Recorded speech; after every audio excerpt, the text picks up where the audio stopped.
Hi, welcome back to the Personality Hacker Podcast. My name is Joel Mark Witt. And I'm Antonia Dodge. Let's talk about maps. An accurate map of New York City is completely useless.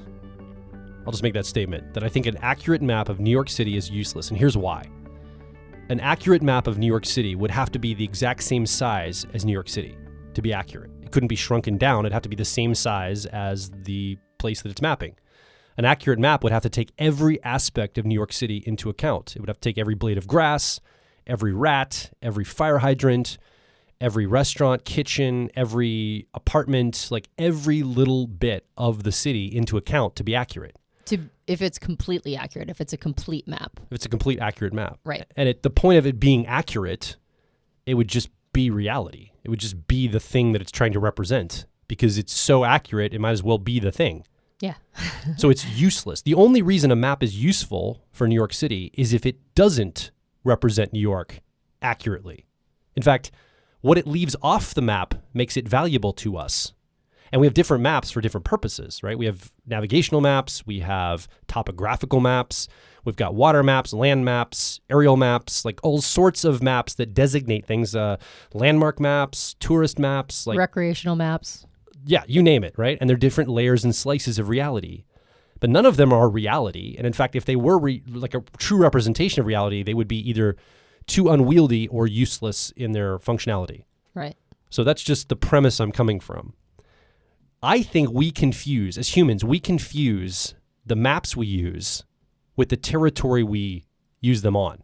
So there's this great quote from Alfred Korzybski: "The map is not the territory," meaning New York is not the same as a map of New York. Those are two separate things. But for some reason, I don't know, after all this understanding in our world, we humans have come down to the point like, oh, the map is the same thing as the territory. It's the same thing, right? The representation is the thing, and that's simply not true in our lives.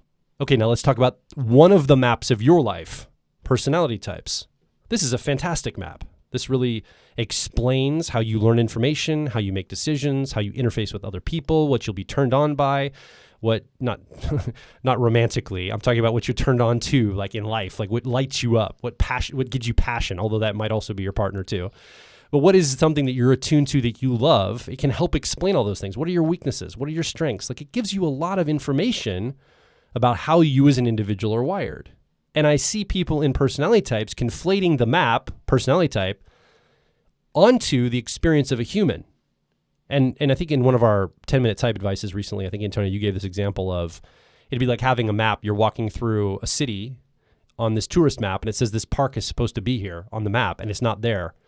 And getting upset with the reality that didn't manifest based on the map's representation of reality. I think we do this with personality types too. We say, oh, you're a XYZ type. You're let's just pick one, ESTJ. So you have to behave in these things that I know ESTJs behave in. The map tells me you're going to show up to the world this way. And then the ESTJ, as themselves, as how they're uniquely wired as a unique individual in the world, doesn't show up as what the map tells you they should show up like. And you're saying, oh, they're not an ESTJ, or they're broken, or there's something wrong with them because the map clearly says they'll show up in this fashion. And I think we do that with everything, not just type, but we talk about personality types here on Personality Hacker. So I wanted to introduce this idea, if you haven't heard it yet, that the map is not the territory. We tend to take maps and representations of reality, and we tend to project them onto the real, onto the territory, and say the territory should match the representation. It should be there. That park should be there, and it's not. And then we get upset about it, or we fight about it, or we argue about it, or we try to force it to somehow be a reality when it's not, or gerrymander it in some way. And I think this is a really clear distinction we want to make today as we start to think about making a map for your life, not just how you're wired, but where you're going to go into the future, how you're going to proceed forward day to day. We need to make a clear distinction around the map and the territory first.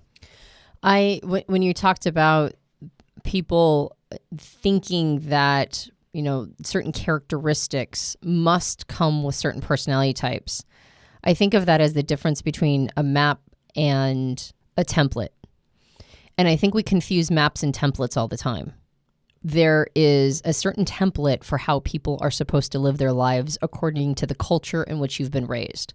Here in the United States, there is a template for going to public school or private school, getting through until middle school or high school, determining what college you want to go to, working your butt off to try to get into one of that limited set number of colleges, going to college, finding your friends in college, figuring out your profession and career afterwards, entering that profession and career, working your way up the ladder to establish a life that will allow you to support your family, have children, get married, have children, and then do that for a long time while taking care of your parents, while taking care of your kids, until eventually you're able to retire. That is a template.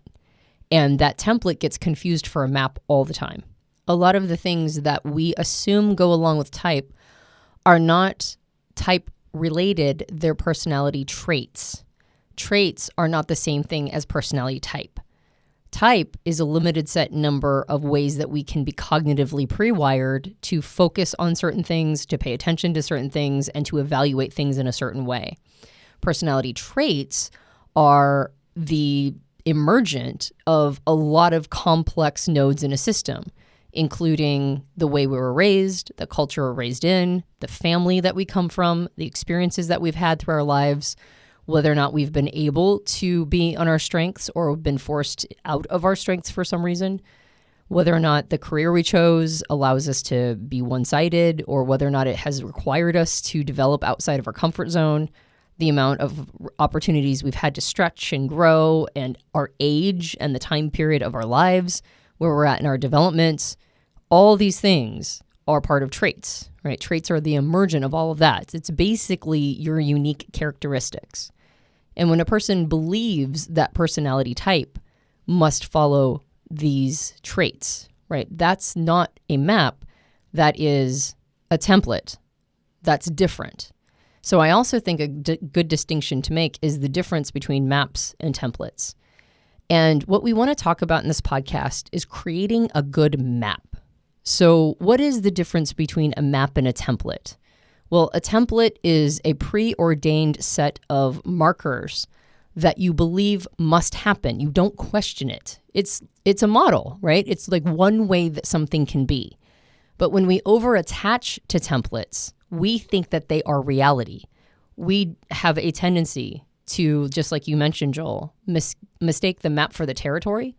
We mistake templates for maps. And we think that these predetermined set of criteria, or how something must be, right? This way that it can be, this sort of sum total of an experience, or how something must show up. We mistake that all the time for a guide for ourselves. We can even do it with type. As an ENTP, do you know how many descriptions of Doc Brown that I see on the internet? If I was a true ENTP, I'd be debating people all the time. I would have crazy hair. In socionics, I'd be tall and thin. I'm 5'2", so I guess I'm unqualified to be an ENTP. There's a bunch of stuff that, according to the template of an ENTP, I am supposed to show up as. But I don't. And why is that? Well, most ENTPs are not raised in a cult. Most of them are not women, right? I guess that's the first one. There's a percentage of us that are women, but most ENTPs are not. Most ENTPs are men, which means they get a lot less insistence on being in their feeling function. They have a lot more permission to be combative. They don't learn diplomacy at the same level, I think, as ENTP women do. There is a lot of things that I've experienced as an individual, not as just an ENTP woman, but like I mentioned, I was raised in a cult. I had to fight my way out of it. I was raised to believe that literally everything I did was the wrong thing to do. I was always in trouble. And when I finally navigated my way out, I had to somehow survive in a world that I didn't have any facility to engage in or navigate through, because that was all something that was outside of the religion. And so therefore it was something I wasn't supposed to pay attention to at all. I had also learned absolutely rigorous skills of persuasion and communication. I'd been raised to do public speaking. I had been raised to be above reproach. I had been raised to be just the absolute picture of diplomacy. Otherwise, I had my knuckles metaphorically wrapped with a ruler. And so am I going to show up the way that another ENTP is? Maybe an ENTP that was raised in a household that allowed them to be rebellious, that didn't have mind control tactics, was maybe male and had, debated with their teachers. And it was like, wow, you're a genius, and lots and lots of praise. No, I'm going to look really different from that ENTP. So this idea of what an ENTP is supposed to look like, I might get confused and think, oh, I'm supposed to do more of that. I'm supposed to be more of the the inventor type or the debater type or whatever it is, because that's the template, that's the map. But that's not a map. That is a set of personality traits that is the emergent of another system that is not me running. The map would be, I lead with extroverted intuition, right? What we call exploration.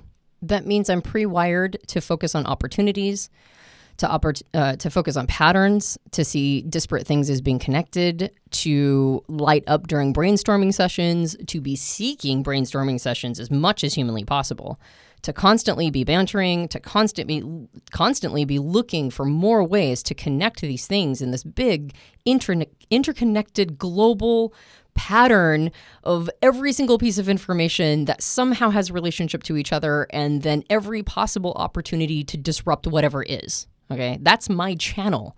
That is the channel of life that I am pre-wired to not only focus on, but identify with. That's me, right? Whatever that channel of life is, whatever that energetic channel is, that's me. I identify with it. I'm also pre-wired to focus on the accuracy of a thought, to focus on my own belief structures and other people's belief structures.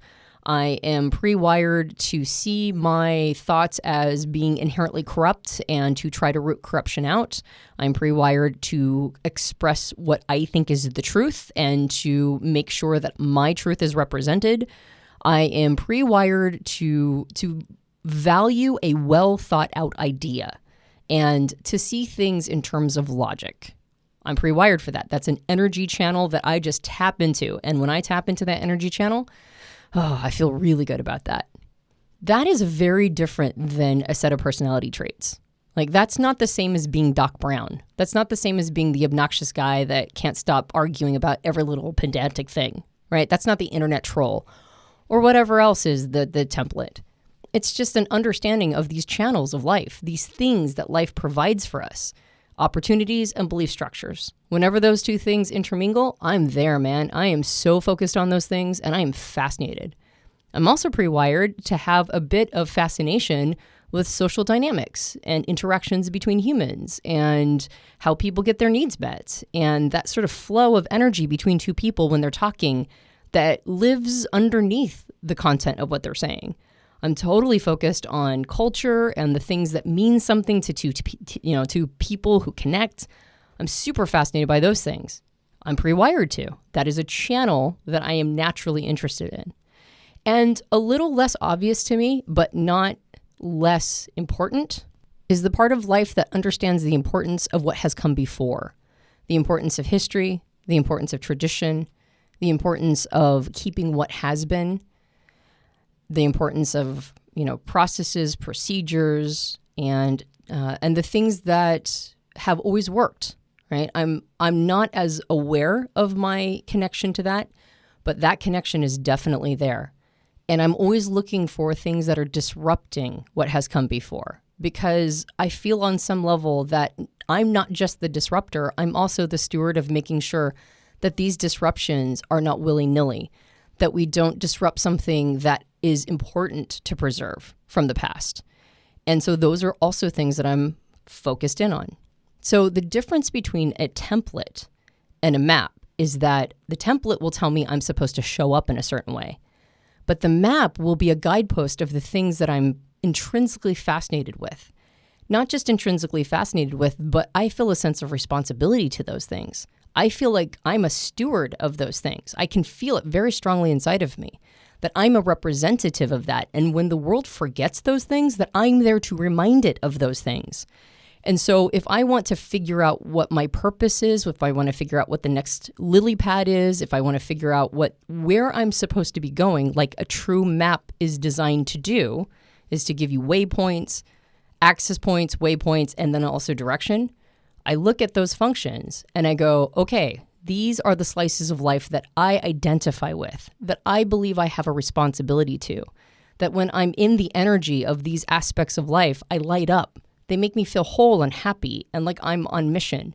So whatever is a part of that terrain, whatever is, like if I'm looking at it from the top down, almost topographically, right? No, I guess that's not a topographical map. A topographical map would slice out the heights. But if I take a top view, that's the better word. If I take a top view of this map, I need to be looking at it in the sense of what allows me to juggle these energies, what allows me to blend them together, maybe even dance between them and merge them together and present something brand new to the rest of the world, or maybe something that isn't brand new but still needs to be honored. That helps me figure out whether or not something is good or bad for me. It's right. And it helps me hear a discrete inner voice that goes, that's the way. That's the way you should be going. Thank you for giving that example, Antonia. It's very personal to you and your personality type, but everybody's got a version of this, what you just walked through. And basically what you just did is you walked through the 4 primary cognitive functions, the cognition of your mind, and you talked about how each of those 4 were attuned to a slice or energy of life and being focused on that. Like that's something that lights you up and makes sense for you. And each one of us has one of those. Like I'm a different personality type. I have a map that makes sense.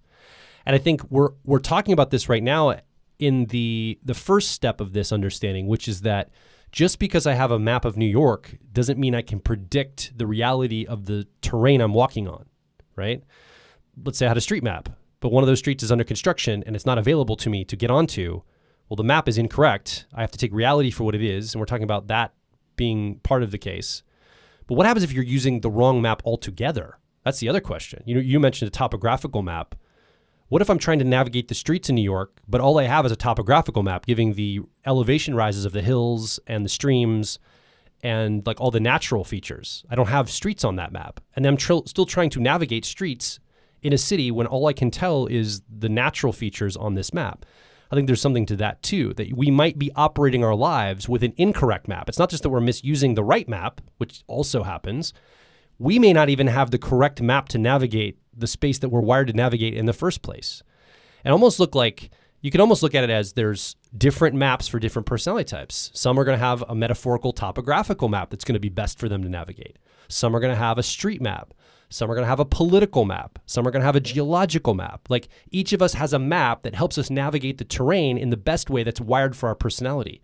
And many of us, like a lot of us, are using the wrong map in the first place. Like somebody that's supposed to use a political map, metaphorically, is using a topographical map, metaphorically. And they should be using the map that makes sense to them to be navigating their world.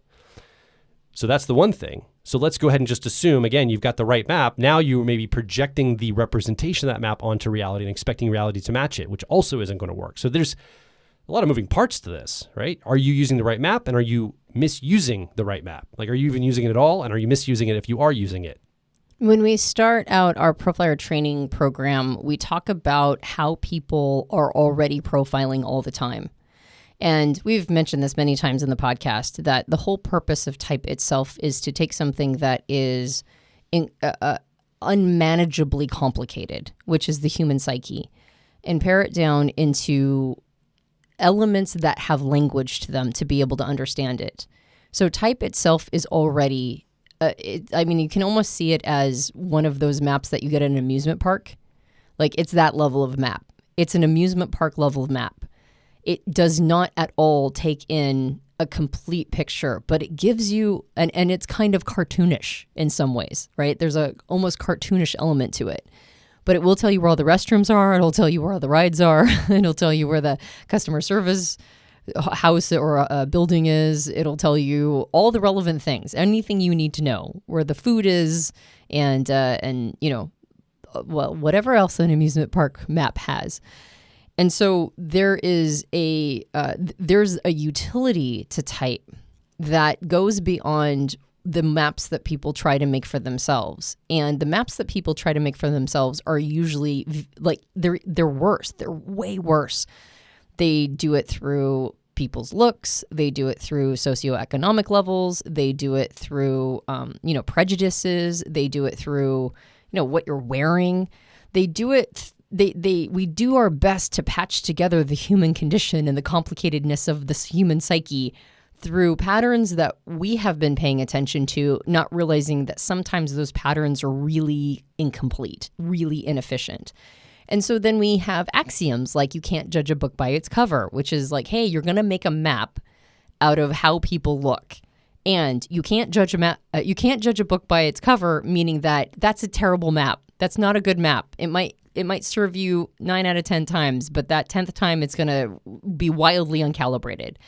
So there is almost every single map has an axiom along with it that says, actually, don't trust that one. That's not a good map. So I think what we're talking about when we say have a good map, we're saying have something that is reliable, and then also treat that map with respect, and also understand that these are waypoints. They're not attempts to tell you who you are. They're not your personality traits, and they're not personality templates. They're guides to help you understand what energies that you yourself are tuned into in the world. They're guides. They're not plans either. Like a map doesn't get you to your destination. All it does is show you on the map in relation to your destination. You still have to take action. It's just a tool. It's a support structure for your life or for your navigation to get somewhere. And I think personality is the same way. It can't give you the plan for your life, but you can use your personality to make the plan and to execute on the plan to get to the destination you want. That's really the work we want to start shifting into, is helping people understand how to use their understanding to start moving forward in those energies or those channels of life, moving forward in what they're going to do. And we just talked about on the last podcast, bet on yourself. Don't bet on the map. Don't bet on your understanding of the map. Don't bet on your navigation abilities with the map, because at the end of the day, the map doesn't matter. You're still navigating real territory of your life. Like, you're navigating your life, whether you have a map or not. So don't bet too hard on that map. Bet on yourself instead of the map. And have a good map. That's right.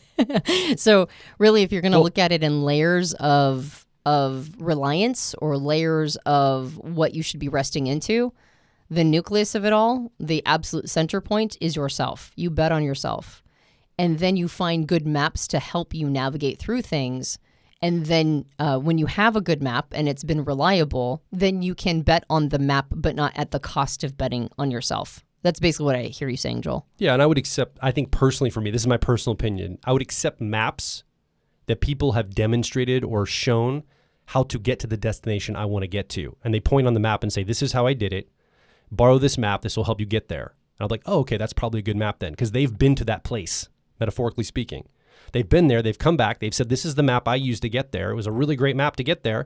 You can use others, but I use this as the tool. I don't bet on it. I still bet on myself, but it's a tool that can support you. And it's as best accurate representation we have to get into action to start moving that direction. Oh, I see. Yeah, no, that's a fantastic way of looking at it. And I like this idea of having a map that's reliable, like something like personality type. But then observing how other people have gone through and gotten to the places that you'd like to go.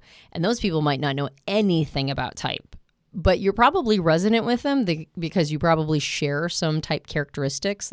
We are usually attracted to people who are similar to us in some way.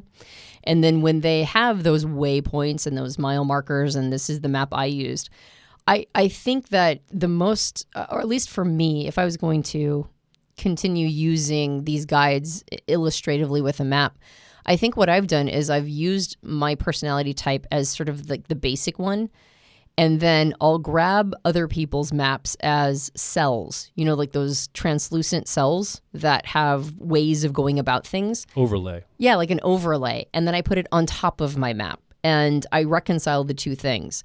Now, that doesn't mean if that person is a different personality type, I go, oh, well, that won't work for me. Because oftentimes people of different personality types have figured out stuff that you can't figure out because they're tapped into totally different energies. And so they're seeing things you're not seeing. So I do that overlay, and then I figure out ways, okay, so I'm going to go the same direction they did, but I'm probably going to do it slightly differently. And I'm not going to necessarily be, sort of dysthymic if it doesn't work out the exact way that I expected based on their model. I'm going to understand that there might be different, challenges or obstacles that I personally have to overcome than they did. So I won't attach too tightly to like sort of the cookie crumb trail they went down or the X marks the spot. I'm not going to attach too much to that, but I'm still going to model the behaviors. I'm going to model sort of the direction they went, and I'm going to give a little bit of opening for my style of going through the same experiences if I choose those same experiences to try to get the same results. We will be right back. If you're focused on personal growth, I think you'll resonate with our core content over at personalityhacker.com. We want to see you understand how your mind is wired so you can generate motivation, improve social skills, find career opportunities, and master excellent decision making.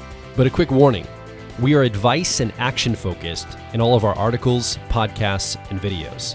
This means that we attract people who like to be challenged to become excellent, to take action, to put in the work to optimize themselves, not simply just gather more information. If you are committed to personal growth and ready to radically find your inner truth, then come over and be a part of our growing community of like minds at Personality Hacker. Now back to the show. I would also say that just because somebody understands a map in its totality doesn't necessarily mean they know the territory that they're representing on that map. Let's say you went to the best cartographer in the world that knew how to make maps, beautiful, elegant maps, detailed maps that were useful for a lot of people. And that person has never gone and actually walked the territory they're mapping. They probably aren't the best guide for what to do when you get to those places. Now, they might be able to give you a tool, but again, betting on them isn't going to be any better than betting on yourself because they haven't walked those paths. They've just mapped them, right? They've just mapped them maybe in precision, but they haven't actually been there. They don't know that there's a tree that's fallen across that path and you can't pass it. No matter what you try, you can't get your car past that tree on that path or that road because they didn't actually drive it themselves. On their map, it's just a road, but it's blocked, in its functionality. My parents have a camp. They run a summer camp. For years, there was a road that was a dead road. It only went halfway through their property. But on the old Google Maps, it kept telling people to turn down this one dirt road to get to where their camp is so that people could come to visit them. And year after year after year, we would tell people, please don't turn on the road that the map's going to tell you to turn on. Please go past that and turn at the sign. And we have signs along the way. We had phone calls, emails. We told them over and over again, the territory is different than the map will tell you. Please don't listen to the map. Time and time again, people would trust the Google map over our lived experience on the ground. And I was baffled by this. And I realized, man, people put so much faith. They bet so much on these maps they're using, like literally betting on these maps for navigation, when they probably should trust their lived experience or the people that have lived those experiences instead. Well, and I would argue that a good map is going to always have those, right? It's always going to be different than the territory. Yeah. Because like you mentioned, there's just unpredictable nature to it. And if we're talking about maps and ourselves and betting ourselves and, in this whole model of taking action and using personality type to figure out how to become the best version of ourselves, not just conceptually, but actually taking action, then the map is an attempt to help you navigate through what is effectively fog, which is your future, right? It doesn't matter how good you are at predicting things. It doesn't matter how good you are at forecasting. The truth is that the future is unknown, and it always is. It's totally dark until you get to it. And then the light sort of parts, right? Or the darkness parts and the light becomes clearer as you're actually navigating through it. I like to say it's eternally emerging. Yes, exactly. And so because of that, a good map, a good solid map is never going to be 100% reliable, but it is going to be extremely helpful. Agreed. So I think that's kind of what we're trying to communicate here, even though it sounds like we're like, get a good map. And then we're also saying, and all maps are bad. Well, it's not that all maps are bad. It's that all maps are by definition limited. And their limitations are what make them useful because they're not trying to take in all of reality, the total sum reality, because they simply cannot. So a good map is going to allow you to see these waypoints without any pretense of being truth, without any pretense of being reality. And like I mentioned before, like those translucent cells that I use as an overlay, I've done that with a lot of different systems, not just personality type, not just understanding my cognition. I've done that with different models like spiral dynamics. I've done that with generational theory. I've done that with the hero's journey, and I've done that with Enneagram. A good map is also something that will give you a little bit of space to write things in. A good map is something that you can record the realities that you saw and have there's a down tree there. I should write that down. If the map itself is inflexible, if it doesn't allow you to update it, if it doesn't allow you to write in different things that you have personally experienced as your lived experience, if it goes, nope, that can't be it because the map says this, if you're giving it too much honor, it's not a good map. It might have started out as a good map, but you have not kept it good, right? Like if the map is the only thing you will trust, then it's actually turned into a bad map. It's turned into something that's not useful anymore. You can see this in type all the time. I just recently had somebody subtweet me. Subtweeting is basically when somebody is talking about you behind your back effectively, right? They grab something you've said and then turn it into a conversation someplace else. And so because I was quote tweeted, which means that they took my tweet and started another conversation, I read through the conversation and I saw somebody talking about me, right? Which is a fascinating phenomena. And what was interesting is the conversation ended up being about me being an ENTP. And so therefore, my tweet could not have come from me as an individual. It had to be the product of my type. So the conversation effectively reduced me down to having ENTP preferences. And so the perspective certainly couldn't be from lived experience. It had to be from me obeying my type preferences, which means the map comes first and the person comes second. And I think anytime a person is seeing things from that dynamic, especially if they're applying it to self, if for you, the map comes first, the person comes second, is, as you mentioned, Joel, it's not betting on you. You're overly betting on the map. But it means that your map is gripped you. You're fascinated by it. You are maybe even in its spell. And at that point, even if the map itself, like a system itself, is a high quality one, your relationship to the map has turned it bad. It's like fluoride, right? A little bit is necessary for life, but too much is toxic. It's poison to the body. And so with these maps, when you put too much weight on them, when the map comes first and the person comes second, it has now become a poisonous map, and it's no longer in the realm of good. This is the entire purpose and structure of our profiler training program is people come first, the map comes second. That's why it has to be a conversation. That's why it's a profiling experience, not just leaning back and typing people on YouTube or from a distance on TV, because you don't have any feedback mechanisms. You can't honor the person first. You have to take your map and then project it onto the YouTube video you're watching, which is the complete reverse of how reality works. You're favoring the representation of reality over the reality. And so it's interesting to see how spells are broken for students that come into our profiler training program. They sit down across from somebody and have a conversation with a real human being, a real person who's reporting these things. And like, man, I think I'm seeing these traits, these characteristics, this personality typing emerge.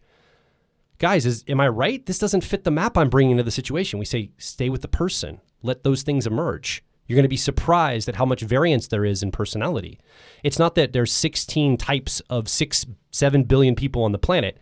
It's that there's some archetypes, there's some tendencies, there's some groupings of people, and those allow us to see what we have in common just to see how unique we actually are on top of it. Yeah, and I would say that the spells that are broken are usually of templates. That's right. Because people, again, mistake maps for templates all the time. And type has a tendency to, we understand it in our earliest time periods through these templates, through traits. And it takes a while for us to realize that the templates we had initially, they do not serve us when we're looking at every style that falls within that type. So let's go to action, right? Because that's the whole point of this series. I love action. You're speaking my language now. Last week when we talked to betting on yourself, Joel kept telling me, stop making it abstract, start making it action-oriented. And I'm like, okay, well, the action is turn off all your devices. The action on creating a good map, if you are listening to this podcast, you already have this map available to you. The action for creating a good map is reevaluating your relationship to it. How attached are you to it? How much does it inform how you're going to experience other people? Are you using what you think is a map actually as a series of templates? And the templates are the quote unquote map. Because remember, a template is not the same thing as a map. So are you looking at traits instead of type? Are you looking at templates instead of maps? What is your relationship to this thing? If somebody falls outside of the behavior that you have predicted, are you going to shoehorn them into a different type, or are you going to try to force their behavior to make sense in the context of their type? Like, are you so associated and attached to the map that you can't live outside of it? And if that's the case, the map might be solid, but your relationship to the map is not solid. And so a good map has turned into a bad map now. And then the second part of taking action is test your map, meaning that use what you know about these functions, use what you know about how you're pre-wired to engage and interact with the world, the slices of life or the channels of life that you are the most interested in. And just like we said in the last podcast, bet on yourself by taking action in the way that you are hearing your inner wisdom tell you to take action. And when you take action, that's when you calibrate along the way. A map is usually calibrative. It's not something that you can figure out like while you're standing there and look at the map and then determine, in an amusement park, you can't stand, let's say it's Disneyland. You can't stand in Main Street, USA, and then observe where Space Mountain is. And then once you locate it, just wham there, right? Like you don't just wham to the location once you spot it on the map. You have to walk there. You have to get yourself from point A to point B. And so a map helps you navigate through all of the terrain and territory that is in your way between point A and point B, because nothing is as the crow flies, so to speak. And this is how it works in real life. We figure out where we want to go. And then when we start heading in that direction, then the map allows us a better navigation tools to get there. And also, it will tell us whether or not our map is matching reality. Is there an area of the amusement park that is currently down for restructuring, right? There might be lots of wide open spaces on the map, but once you get there, there's a huge wall with a Walt Disney quote on it telling you that they're under construction. So it's like, okay, well, I guess I'm going to have to use the map to navigate around this. It will also let us know whether or not we're on the right path energetically, meaning that as we go further, as we're quote unquote obeying the instructions of the map, again, we should be betting on ourselves, turning off all of that noise, listening to the discrete voices inside. And while we're in action, while we're in motion, while we're trying to accomplish something and make something happen, those discrete voices will let us know this is not actually what you want. This is not the right way. You need to recalibrate. Look at the map again. Try to determine what's really going on. So in a way that brings these abstractions down to real life, let's use an example of what this can look like. So I know an INTJ, or somebody who has INTJ preferences, who knew this before going to college and so ended up in an engineering program thinking this is right up my alley. I'm an INTJ. This is what I should be doing. By the way, I just want to make a quick note that saying INTJ preferences is honoring this idea of a map not being the territory. That is what I'm attempting to do. Yes, absolutely. So, I mean, I think it's kind of interchangeable, but I think in particular, I want to illustrate a lack of attachment by saying INTJ preferences for sure. And they were like, this is right up my alley. And they weren't wrong. It was right up their alley. They were very good at what they did, and they ended up getting a doctorate in it, in aerospace engineering. So they're a person who went along happy as a clam in their aerospace engineering career. And then at a certain point, they realized that that was just what they did because they thought they were supposed to. It was a template. It was something that the map told them would be right up their alley. And they said, okay, sounds good. And the map wasn't wrong. It was something that they had a lot of natural aptitude for. But as an individual person, as they went down that road, there was a downed tree, right? There was an obstacle to it. And that was they weren't able to be artistic enough. There was a desire to understand the mind and to understand art. And those two things ended up creating this desire also to get into a place of mysticism. They were surprised by this. They were completely and utterly shocked that a mystical direction was more up their alley than an engineering direction. And so they got to a place, they never forsook their driver function of introverted intuition or perspective. They never forsook their extroverted thinking or effectiveness. They just wove these parts of who they are into the more discrete voices, that were coming from their quote unquote backseat, not that they were obeying them, not that they were living their life according to those backseat passengers of introverted feeling or authenticity and extroverted sensing or sensation. It's just that they were a little too one-sided initially. And when they started listening to these parts of who they were, they realized their life needed to take a major turn. And so they started incorporating those parts of who they were a little bit more. And then they went down a direction that is, I would argue, half scientist, half shaman, right? Half scientist, half shaman. What does that look like? It's really cool, actually. And this direction they've gone has been beautiful for them, and they found themselves in it. Now, the map didn't tell them they couldn't go that direction. The map gave them all their functions. The map gave them all the information they needed. But they were going more based on templates, and they were going more based on what the map said was their strongest attributes. And it wasn't wrong. They were perfectly fine there until they ran into the tree. And so at those points, you can consult the map again. They did. They said, what parts of me are creating these obstructions? Oh, these parts of me that I need to integrate. And just like with that amusement park map, that shows a direct line between Main Street and Space Mountain. But you head that direction and there's that wall because there's refurbishment or something else going on. A good map will give you another path, which was what this map did. It gave them access to elements of themselves that they hadn't considered integrating. It gave them another direction. And when they started honoring those elements by doing things that were in alignment with their 10-year-old and their 3-year-old functions. And they did it in a way that was very much like that, and then incorporated it into what they were already doing with their driver and co-pilot. All of a sudden, they had this beautiful dance that had nothing to do with the template. It didn't really have anything to do with the traits that they were exhibiting before, because now the system was different and their traits were showing up differently. They became kind of a different person, actually. It was very much a metamorphosis. And so that's what a good map will do, is it will give you options if the road you're going down isn't the right direction. And if you hold on to these templates too tightly, if you hold on to the map too tightly, you might not be able to see the down tree in reality. You might not be able to see that a different direction is required because you have memorized the map. You've memorized it to a point where you're no longer looking at it. You're just obeying what you thought it was telling you. And that's not a good map. But that map itself can be turned back into a good one by changing your relationship to it, by lifting your head on a regular basis, looking at reality, asking yourself what's going on.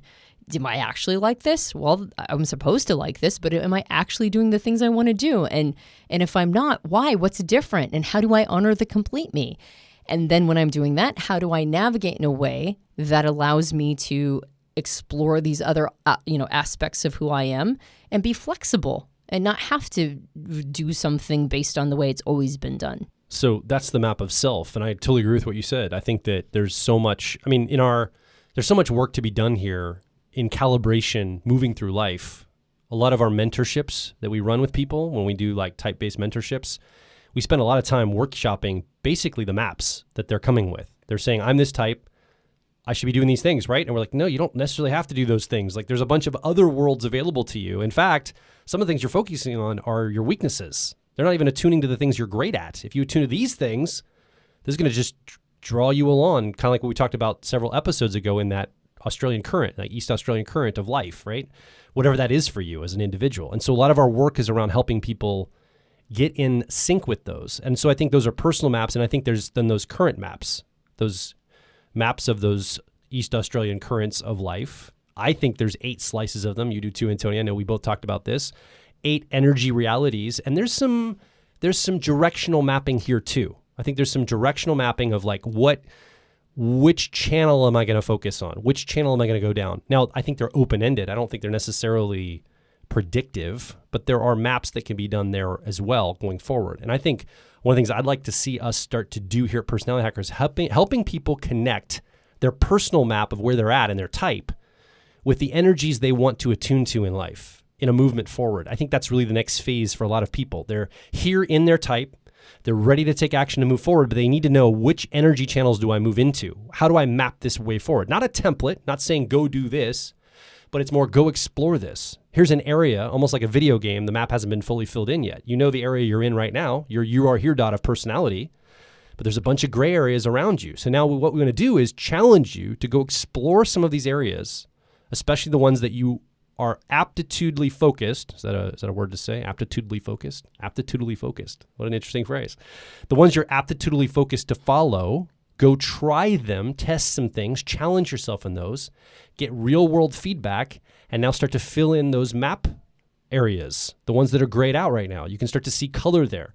Things emerge, but you have to get into action. You got to move from the you are here dot, the place you're at right now, into those spaces. You explore that territory and you say, man, I want to explore more of that. That is an incredible energy of life. I love this slice of life. It fits perfectly with my personality. Why haven't I been attuned to this before? This is incredible. I can build this map for myself. Bet on yourself, build your own map, go that direction, start expanding that for you. I think this is the pathway forward for people. Two things. First, you're hinting at this program that you want to create, which I think is, as you're building it, I think it's really cool. And I agree. I think it's a direction we should go. And the second thing is, I don't think aptitudinally is a word, but I like it anyway. So I don't think it was a word either. I'm going to back you on it. If somebody's like, that's not a word, Joel. I'm putting it on the map. You're going to put it on the map. That's right. That's right. A good map has room for the word aptitudinally. That's right. Aptitudinally focused. Indubitably aptitudinally focused. All that jazz. All right, and we probably should wrap this baby up. That's right. So what do you think? What map are you using right now? Personally, have you conflated it with a template? Do you overvalue it more than the actual territory? Do you see a distinction between them? I want to hear from you. You're the third person in this conversation. Me and Antonia have had microphones, but you have not. So your job is to come over and use your fingers on a keyboard or on your phone. Leave us a message underneath this episode at personalityhacker.com. You can leave a comment, ask a question, or more importantly, share your personal story around this idea. Yeah, I need to stop telling people to get off their devices because now we're telling them to get on their devices to come leave a comment. It's really a mixed message, Antonia. I don't know what you want me to do. Well, let your inner wisdom guide you. But if you enjoyed this podcast, you can subscribe to us on iTunes and various Android platforms. And if you leave us a rating and review on iTunes, it helps us out a lot. As in, go do it. Because if you've gotten value from this, I love every comment and I read them all. And I would be super duper crunchy grateful. So go do it. We have a book. It's called Personality Hacker. You can get it at all major book retailers. And if you leave us a rating and review on Amazon or on Goodreads, that also helps us out a lot. We have a suite of programs that are personal growth oriented through the lens of personality type. We have a program called Empowered that is designed for INFJs and INFPs to help get over the challenge of feeling disempowered. And we have a great tribe of council members in there that give you amazing advice. I highly recommend it. We have a program called Unleashed that is designed for INTJs and INTPs. And once again, a wonderful group of people, INTJs and INTPs, giving advice on how to get over social discomfort, emotional intelligence issues, and also motivation. That's a big one. So go check out Unleashed if that sounds right for you. We have a program called Intuitive Awakening, which allows you to optimize your intuition to a place where you can truly trust it, but also know where you can't trust it. So go check that out. We have a program called Young on Yoga, or it's personality types in yoga. That is a body-mind practice that taps all the way back to when Carl Jung went to India, studied chakras, studied yoga, and that ended up being important for his books on the various archetypes and other elements of understanding psychology. So go check that out. And finally, we have a program, well, not finally, we have other programs too, but one of my favorites right now is a program called Tools for Emotional Survival, which goes through all the personality types and teaches you how to manage your stress levels, do appropriate self-care for your personality type, and remain optimistic in a world that is very difficult to remain optimistic in. So go check that out at personalityhacker.com. My name is Joel Mark Witt. And I'm Antonia Dodge. And we'll talk with you on the next Personality Hacker podcast.